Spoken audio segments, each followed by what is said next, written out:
पंडित जी, जब हम देखते हैं हमारे भारत देश के जो किसान हैं, काफी लंबे समय से किसान बिल के खिलाफ उन्होंने मोर्चा किया हुआ है, प्रोटेस्ट किया हुआ है। तो फिलहाल ये जो किसान का बिल है, इसका भविष्य क्या दिखाई दे रहा है और इतने लंबे समय से जो प्रोटेस्ट चला आ रहा है, ये कब तक खत्म होने की संभावना है आपके? और हम बढ़ते हैं फिर एक बार पंडित जी। देखिए, ये जो सवाल है ना, ये मैंडेट एस्ट्रोलॉजी में बनता है। किसान बिल है या आंदोलन है? जैसे शाहीन बाग में आंदोलन हुआ था, वैसे ही अब जो आंदोलन हो रहा है उससे भी उग्र है, क्योंकि वहां पर किसान जो है अन्नदाता है। हमारे देश में 67% अन्न जो है वो पंजाब और हरियाणा और राजस्थान से आता है। वहाँ का किसान त्रस्त है।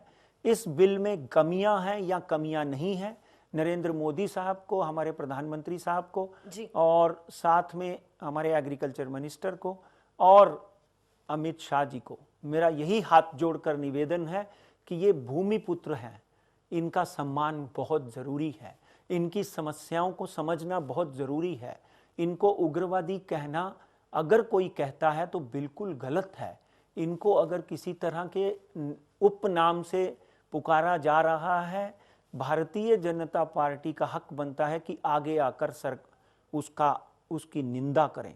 डेफिनेटली इसमें राजनीति नहीं होनी चाहिए।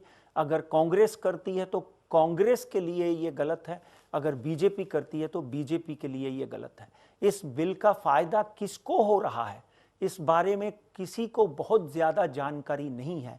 जिस तरह अभी तक जीएसटी ब्रोकन मैंडेट में है, अभी तक सीएस को पूछो कि भाई जीएसटी, अभी तक वो लोग 50% पता है, 50% नहीं पता है। इसलिए किसान बिल के बारे में मैं तो यही अनुरोध करूंगा। मगर कुंडली के ऊपर जाते हैं तो इस वक्त गुरु और शनि और बुध मकर राशि में बैठे हुए हैं। गुरु जो है बुध का शत्रु है, बुध गुरु का शत्रु है और शनि गुरु को नीच बना देता है।